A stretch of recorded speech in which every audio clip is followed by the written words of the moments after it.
I've realized food waste starts long before your produce even starts to go bad. There are actually 3 sneaky habits that could be costing you hundreds of dollars, and the third one is something I don't hear a lot of people talking about. But in this video, I'm going to share exactly how to spot these habits and how to actually fix them.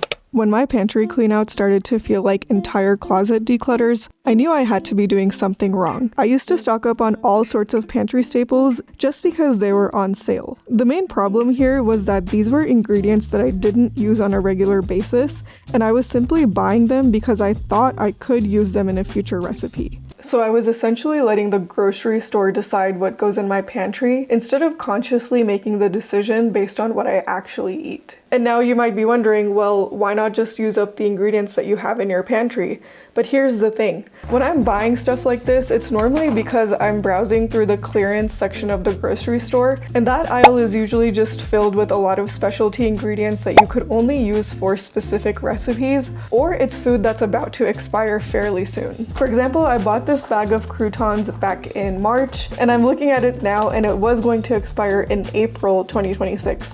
So this is already expired, and I'm gonna have to throw it out. And that's why this habit of stocking up on pantry staples actually ends up hurting you in the long run, because you end up buying things that are on sale just because you think it'll save you money, but then they end up expiring, or they're just something you really can't use on a regular basis. So unless it's an item that I'm confident I'm going to use up in the next few weeks or even months, I really try my best to not buy it. And I store a lot of my pantry staples in jars like this, but a lot of times if I buy a huge amount, I'll store whatever is left in this box. And anytime I run out of something in one of these jars, I make sure I check this box first before I go to the grocery store to buy that ingredient. And the best part about having a dedicated box like this is I know I only need to check one place for any extra ingredients or any extra items before I head to the grocery store. This next tip is technically about produce, but we're gonna talk about what happens before the produce even enters our home. After years of hoping I'd magically eat vegetables if I just had them in the fridge, I've realized that buying produce doesn't automatically mean I'll eat it.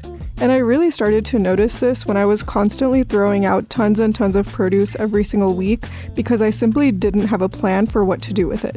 So now I do 2 things to prevent this. First and most ideal is to have a plan for any kind of produce that I do buy at the grocery store. There are some times, however, when I don't have time to meal plan or I haven't really thought about what I want to make that week, but I still need to grocery shop. This is when I only buy vegetables that I like or have confidently used in past recipes. For me, this is things like bell pepper, zucchini, or mushrooms because I use those regularly in a lot of the recipes I make. And the second thing I've started doing that's made a huge difference is intentionally adding vegetables to as many meals as possible. It's actually really easy to grate or finely dice vegetables and just add them into many different dishes. So I like to go through the fridge every couple of days and just use up any vegetables that I'm not sure I'll be able to finish within the next few days.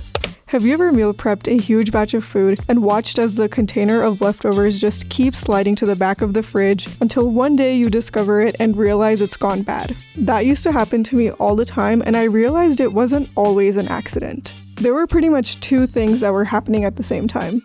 The first is that I had made more servings of the food than what I could realistically eat in a single week. After the 3rd day in a row of eating the same leftovers, I tend to get pretty tired of the food that I'm eating. So now when I do make a large batch of food, I only keep about 2 to 3 portions in the fridge. I freeze any remaining portions that I know I'm not going to finish so that I can actually enjoy them several months later. And especially for the portions in the fridge, I like to make sure that the portions are packaged into individual containers. That way I'm a lot more likely to quickly grab them for lunch and not have to worry about the entire batch going bad before I get to it. And this brings me to the second and arguably more important part, which is actually making sure you're eating the leftovers. Now on this channel, I've shared a lot of my story about how I stopped ordering takeout all the time and actually learned to love cooking at home. And something I didn't realize when I did start cooking at home is that not every meal is going to be glamorous.